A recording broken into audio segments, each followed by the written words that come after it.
ಅದ್ರ ಬಗ್ಗೆ ಮಾತನಾಡೋಣ. ಸಂಜಯ್ ಎನ್ನುವಂಥವ್ರು ಮತ್ತೆ ಈಗ ನಮ್ಮ ಡೆಸ್ಕ್ ಇಂದ ಲೈವ್ ಅಲ್ಲಿ ಇದ್ದಾರೆ, ನನ್ನ ಕೋಲಿಗ್ ಆಗಿರುವಂತಹ ಸಂಜಯ್ ಕುಮಾರ್ ಅವರು.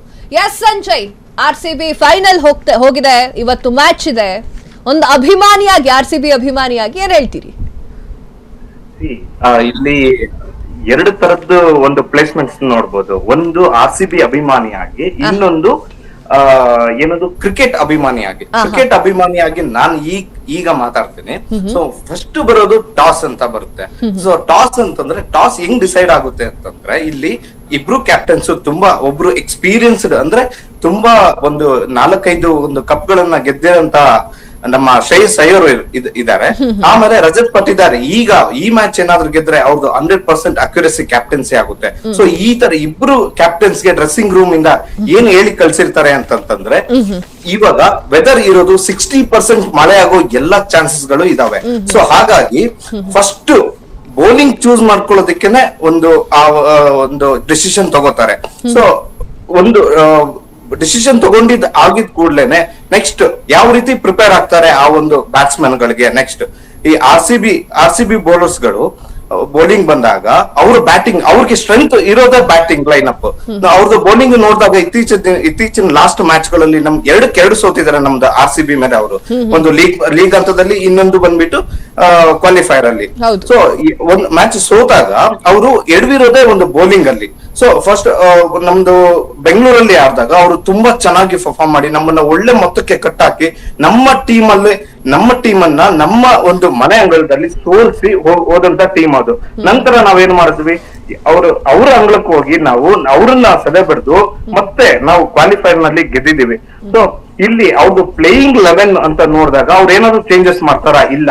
ಈಗ ಸದ್ಯಕ್ಕೆ ಅವರು ಅದೇ ಟೀಮ್ ಅನ್ನ ಒಂದು ತರೋ ಪ್ರಯತ್ನದಲ್ಲಿ ಇದ್ದಾರೆ. ಸೊ RCB ಅಲ್ಲಿ ಬಹಳ ಕೊರತೆಗಳು ಏನು ಕಂಡು ಬಂತಿಲ್ಲ. ಈ ಸಾರಿ ತುಂಬಾ ಬ್ಯಾಲೆನ್ಸ್ಡ್ ಟೀಮ್ ಇರೋದ್ರಿಂದ ಈ ಹಂತಕ್ಕೆ ಬಂದಿದೆ ಅಂತಾನೆ ಹೇಳ್ಬೋದು. ಸೊ ಬ್ಯಾಲೆನ್ಸ್ಡ್, ಅಲ್ಲಿನೂ ಕೊರತೆಗಳನ್ನ ಏನಾದ್ರು ಹುಡ್ಕಕ್ ಹೋದ್ರೆ, ಇನ್ ಕೇಸ್ ಎಲ್ಲರೂ RCB ಗೆದ್ರೆ ಈ ತರ ಸೆಲೆಬ್ರೇಷನ್ ಆ ತರ ಸೆಲೆಬ್ರೇಷನ್ ಅಂತ ಮಾಡೋಣ ಅಂತ ಅನ್ಕೋತಿದ್ದಾರೆ.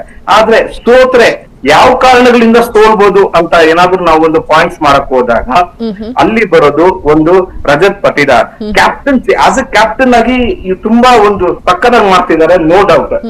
ಯಾವ ರೀತಿ ಯಾವ ಬೌಲರ್ ನ ಎಲ್ಲಿ ತರಬೇಕು, ಯಾವ ಬ್ಯಾಟ್ಸ್ಮನ್ ಗಳಿಗೆ ಯಾವ ಬೌಲರ್ ತರಬೇಕು ಅನ್ನೋದು ಕ್ಲೀನ್ ಆಗಿ ಪ್ಲಾನ್ ಆಗಿ ಬರ್ತಿದ್ದಾರೆ.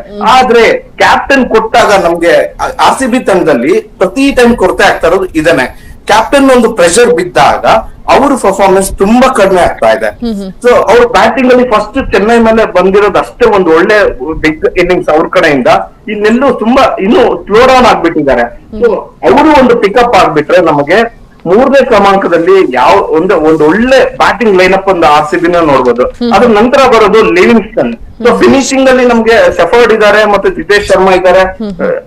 ಓಕೆ, ಬಟ್ ಇನ್ನೊಬ್ರು ಅಲ್ಲಿ ಒಂದು ಓವರ್ಸೀಸ್ ಪ್ಲೇಯರ್ ನ ಜಾಗ ತುಂಬೋದಕ್ಕೆ ಲಿವಿಂಗ್ಸ್ಟನ್ ತುಂಬಾ ಒಂದು ಕಷ್ಟ ಪಡ್ತಿದ್ದಾರೆ ಅಂತಾನೆ ಹೇಳ್ಬೋದು.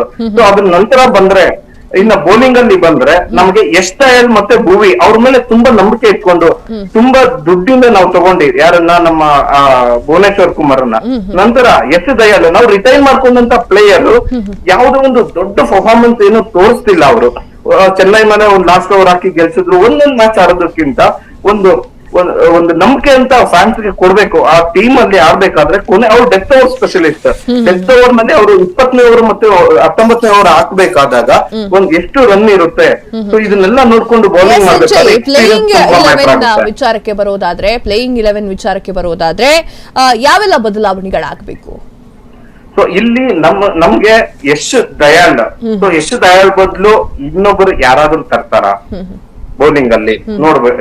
ಈ ಯಶ್ ದಯಾಳ್ ನನ್ಗೆ ಗೊತ್ತಿದ್ದ ಮಟ್ಟಿಗೆ ಚೇಂಜ್ ಮಾಡೋದಿಲ್ಲ.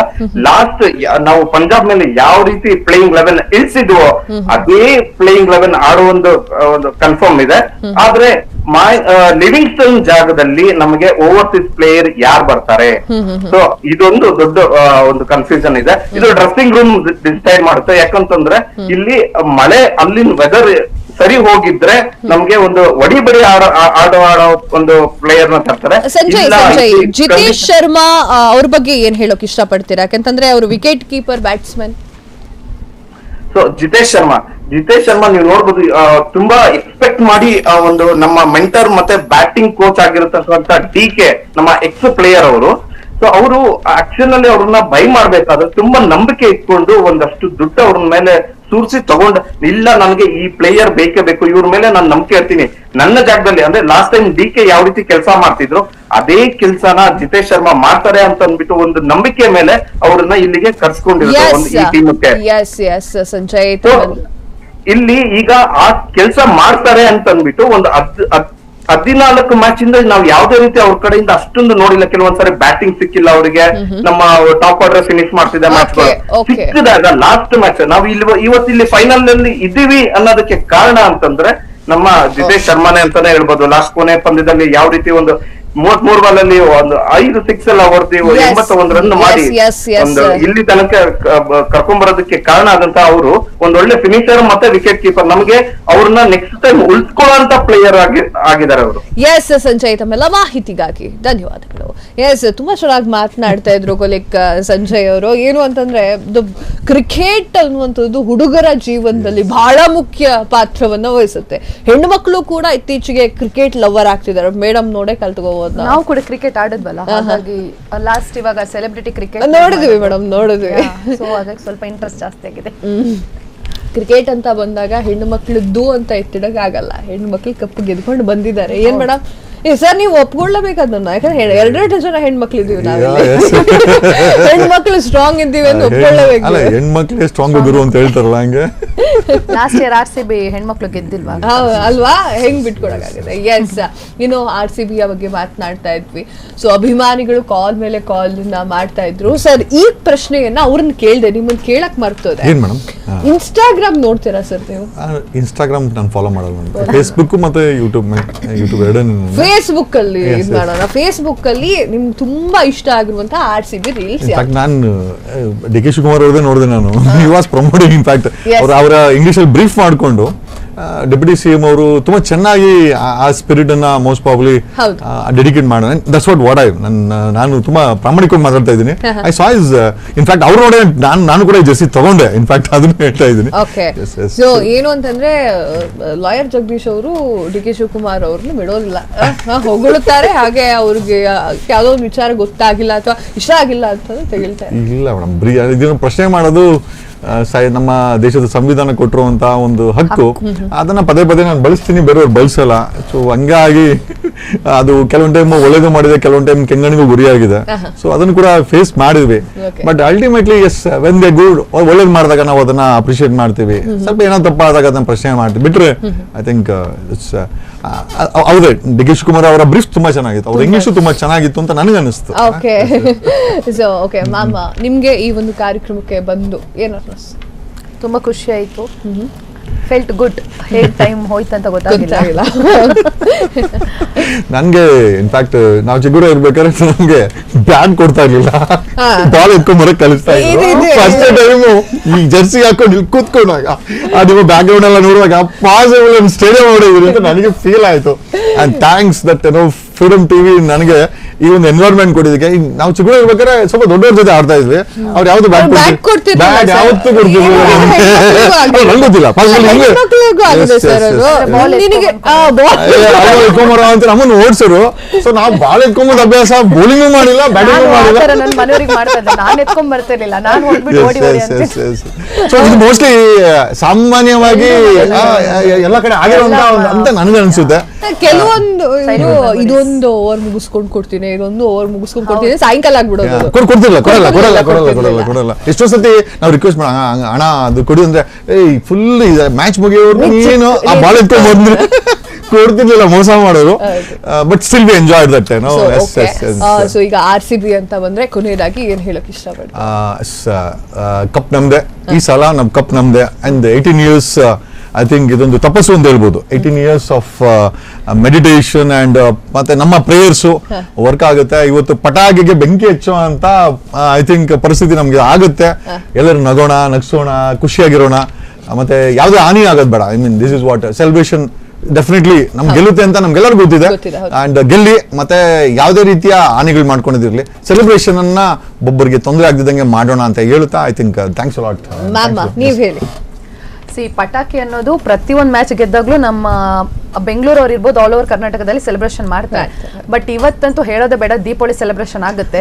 ಮೊನ್ನೆ ಯುದ್ಧ ನಡಿಬೇಕಾದ್ರೆ ಹೇಗೆ ದೀಪಾವಳಿ ಸೆಲೆಬ್ರೇಷನ್ ಆಯ್ತು, same again one more time celebrating going on today. So hope for the best, cup ನಮ್ದೆ ಅಷ್ಟೇ. Okay, thank you so much. ನೀವಿಬ್ರು ಕೂಡ ನಿಮ್ಮ ಬ್ಯುಸಿ ಶೆಡ್ಯೂಲ್ ಅಲ್ಲಿ ನಮ್ಮ ಫ್ರೀಡಮ್ ಟಿವಿಗೆ ಭೇಟಿಯನ್ನ ನೀಡಿದ್ರಿ. ಹಾಗೆ RCB ಕಪ್ಪನ್ನ ಎತ್ತಿದ್ರೆ ಇವರಿಬ್ಬರೇ ಬರ್ತಾರೆ ಸ್ಟುಡಿಯೋಕ್ಕೆ. ಸೊ ಹೇಗ್ ಆಡಿದ್ರು RCB ಮ್ಯಾಚ್ ನಮ್ಮ ಹುಡುಗರು ಅಂತ ಹೇಳಿ ಇವರೇ ಹೇಳ್ತಾರೆ. ಸರ್ ನೀವು ಹೇಳಲೇಬೇಕು. ಡೆಫಿನೆಟ್ಲಿ ಸ್ವಲ್ಪ ನೋಡ್ಕೊಂಡ್ ಬರ್ತೀವಿ ನೀಟಾಗಿ. ಆವಾಗ ಗನ್ ಹಿಡ್ಕೊಂಡು ಪ್ರಶ್ನೆ ಮೇಡಮ್ ನಡ್ಗೋಗ್ಬಿಟ್ರಲ್ಲಿ.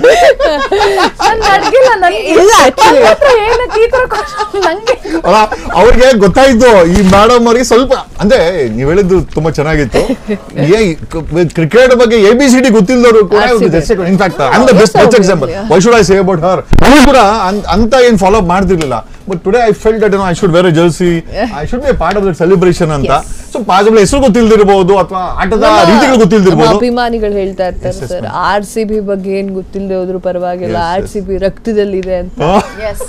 ಅದು ಆ ಒಂದು ಎನರ್ಜಿ ನಮ್ಮ ಅಭಿಮಾನಿಗಳು ಇಟ್ಕೊಳ್ತಾರೆ. And thank you so much. ನೀವು ಬಂದು ನಮ್ಮ ಜೊತೆಗೆ, ಅದರಲ್ಲೂ ಕೂಡ ಫ್ರೀಡಮ್ ಟಿವಿಯ ಜೊತೆಗೆ ಜನಸಾಮಾನ್ಯರ ಉತ್ತರಗಳಿಗೆ, ಪ್ರಶ್ನೆಗಳಿಗೆ ಉತ್ತರವನ್ನ ಕೊಡ್ತಾ ಇದ್ರಿ. So thank you very much. ಈ ಒಂದು ಕಾರ್ಯಕ್ರಮವನ್ನ ಇಲ್ಲೇ ಮುಗಿಸ್ತಾ ಇದ್ದೀವಿ. ಧನ್ಯವಾದ. ಕ್ಷಣ ಕ್ಷಣದ ಸುದ್ದಿಗಳಿಗಾಗಿ ಫ್ರೀಡಮ್ ಟಿವಿ ಸಬ್ಸ್ಕ್ರೈಬ್ ಮಾಡಿ, ಲೈಕ್ ಮಾಡಿ ಹಾಗೂ ಫಾಲೋ ಮಾಡಿ. ಹೊಸ ಸುದ್ದಿಗಳ ನೋಟಿಫಿಕೇಶನ್ಗಾಗಿ ಬೆಲ್ ಐಕಾನ್ ಮೇಲೆ ಕ್ಲಿಕ್ ಮಾಡಿ.